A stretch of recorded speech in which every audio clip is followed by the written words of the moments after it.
Life seemingly does not wish to waste success on the unprepared. Life says, why waste a fortune on this person? They're not prepared to do the right things with it. They're not prepared to use it wisely. If a fortune was bestowed upon this unprepared person, it would probably be wasted. The people that could have been touched won't be touched. What could have been done won't be done, because this fortune will have been wasted on the unprepared person. So not only look for fortune, not only look for the promise, but prepare yourself and ask of yourself, what can I do to make myself ready? Because remember, life was designed not to give us what we want, not to give us what we need, but life was designed to give us what we deserve. Every value in life must be paid for, and those that pay are the ones that get it. It says those that give receive. Someone says, I wish to receive, I wish to receive. You don't have to concentrate on receiving. Just become a good giver. It says those that search will find. Someone says, well, I need to find some good ideas to help change my life for the future. Then to find good ideas, that doesn't come because you need them, because it comes because you search for them. If you want good ideas, you got to go after them. You got to go to the class, you got to go to the workshop, you got to go to the training, go to the book, right? You got to go to the journal, right? Go where good ideas are being taught, go searching, go looking, because good ideas are not going to be wasted on those that are not seeking, searching, well prepared.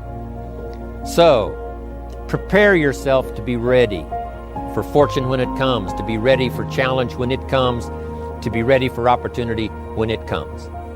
Opportunity comes along and passes by the person that is not well prepared.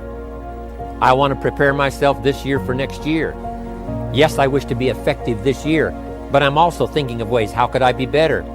How could my ideas be more powerful? How could they be sharper, more clear? How could I reach some people next year that I perhaps can't reach this year? I haven't reached deep enough into my own soul to affect some people. Some people just pass by and say, hey, what a good speech. But how could I make it stronger than that, deeper than that, more powerful than that? I cannot be as powerful as I could be next year. You know, you can't go to the 10th grade in the 5th grade. You just got to go through the grades. But the more you are prepared, when the 10th grade finally comes, now you can cash in and get 2 times, 3 times, 5 times more value from it by being prepared. I want to do my best this year for Herbalife, but I also want to get ready for next year, 1999.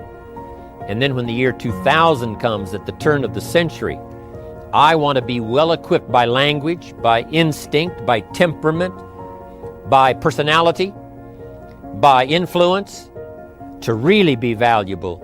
That's my goal. I'm sure it's your goal. If you really want to develop the power of positive thinking as a habit, as a lifestyle, as a strategy for success, then decide right now to find something to appreciate from any seemingly negative person or situation, and develop the habit of giving compliments. See, if you really want to have some more positive feelings in your life, you got to keep focusing on what's right. You got to get curious. And most importantly, you got to find something to appreciate even in the tough times. Because in reality, as we've talked about so often before, the toughest times in your life sometimes provide you with the real resources to change your life. So what we've got to do is find something to appreciate. Not someday when things work out. We got to appreciate where we are right now. And this is something I talked to my daughter Jolie about today. Because she's in an experience today where I thought, well, gosh, she's not being very positive. I'm going to talk about positive thinking. Because she came in to see me and she's feeling really sad. She's feeling really down, feeling really frustrated. And you know what her problem is? Her problem is she tried out and won the right to be amongst 3 girls who danced in the electric light parade at Disneyland. And that was about 3 or 4 months ago. She's been going there after school every day, driving from San Diego up to Anaheim, burning herself into the ground, getting up and going to school to be a straight A student still, and trying to visit with her family and her boyfriend. And she found herself maxing out. Now think about her problem. Her problem is that she gets to be at Disneyland and fulfill a childhood fantasy. Her problem is that she loves her family and wants to be with them as well. Her problem is she loves to be at school and really do that. Her problem is she has so much abundance that she has to figure out how to get it all in one day, and she can't do it. And she's physically burning out. That's her problem. And you know what? She says, gosh, I want to be home. I want to be with you guys and all these things. I don't want to miss out on all this great time we have together. I want to be with you guys. I said, but honey, look what you're doing. She goes, yeah, I don't want to miss out on Disneyland either. I don't want to miss out on my career and what I'm doing and what's going on. What's the problem? The problem is she's finding out what's negative in both situations. She's focusing on what she doesn't have instead of what she does have. Now, I could be negative about that and say, gosh, be more positive. But you know what? In reality, I realized being negative in this situation may not be bad. What do I mean? I don't mean being negative. I mean being intelligent. I mean being critical in your thinking. Seeing what you don't have is sometimes useful too. This is what I promised you in terms of the power of negative thinking. Here's how negative thinking can be useful. I sat down with her and I said, honey, let's look at the advantages and disadvantages of both. Let's not just be positive. Let's look at it. The whole thing is positive. Let's know that no matter what you choose, you've won. You have what most people dream about. But for a moment, let's be a little bit critical. What do you love about Disneyland? What's great about it? What is it giving you? And let's ask the question that maybe we don't ask very times when we're just being purely positive. What isn't it giving you? What are you afraid about? What are you missing by being there? What's great about being at home more? What's great about those things? What's not great about that? Be honest, if you were there, what might happen that's not good? What might you miss out on? And you know what? By getting her to use both positive and negative thinking, or to be more accurate, positive thinking and some critical thinking, looking at what isn't there for the moment, what she is missing out on, and allowing that pain to motivate her, she was able to clarify what's most important in her life and what's the best way to do that. And she came up with a plan that totally empowered her. And after a couple hours of conversation and fun, she looks better than she has in about 6 months because she's finally resolved what's most important. And sometimes just being positive and keeping a stiff upper lip isn't enough. Sometimes you got to stop and say, I am positive. I'm going to approach this from a positive way. I'm going to stay in a positive state. But I'm going to ask some questions some people may think of as negative, which is, what isn't working? Because if you're not willing to look at what isn't working, you can get yourself in trouble. I've been evangelizing one particular message for 2 decades, and it's you can lead without a title. You know, the seduction of society is that you have to have formal power to make a difference, and that's just a lie the world has sold us. The reality is you can lead without a title, and really the difference or the defining trait of a leader is you shift from victimhood.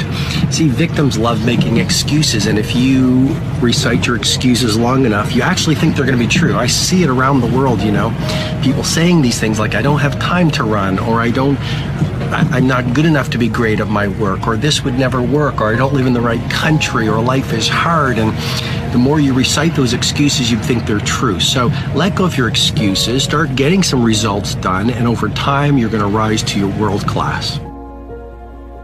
I kept my job at McKinley, and part-time I started in the financial services industry and started to build a team of people and started to get my licenses and that transition. And I struggled like every upstart entrepreneur does. Well, it takes like 3 to 5 years until you really get a few clients, you know. In any business, I don't care if it's financial services, tech, dry cleaners, entrepreneurs, the first 5 years is just full of false starts. Yeah. You get it going, then you don't. You get it going, you take a step forward, you take 3 back. It's constant false starts. It's constantly thinking you have it going. It's constantly negotiating in your mind the price you're paying. Is it worth it? Should I quit? Should I give in? I spent the first 5 years daily contemplating quitting. Yeah. All the time. Even in the good time. It wasn't fun. And there's just a part of you, I think, in anything you're doing when you're struggling, is this really for me? Is this my destiny? Should I be doing this? And we misread failure from some sign. You know, is this a sign I shouldn't be doing it? You know, is this a sign I am,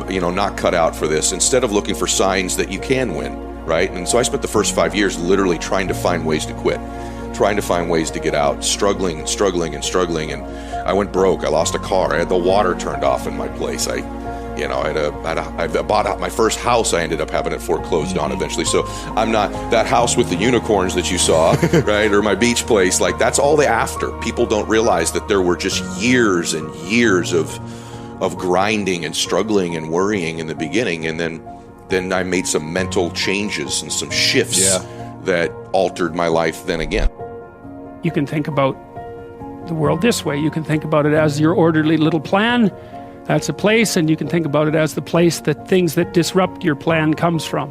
That's another place. This is a bigger place than this, because there's an endless number of things that can disrupt your plan, and only a tiny number of them that can, that will help you work it out. So part of the question then too is like, are you the friend of your plan, or are you the friend of the thing that disrupts your plan? And I would say you should work to become the friend of the thing that disrupts your plan, because there's a lot of that. And then if you become the friend of the thing that disrupts your plan, then you start to develop strength in proportion to the disruptive force. And that's really what you want. You want to be able to implement your plan, obviously, but you want to be able to take on the consequences of error and learn from it. And then you win constantly, because even if something goes sideways, you think there's something to be derived from this. That's wisdom, fundamentally.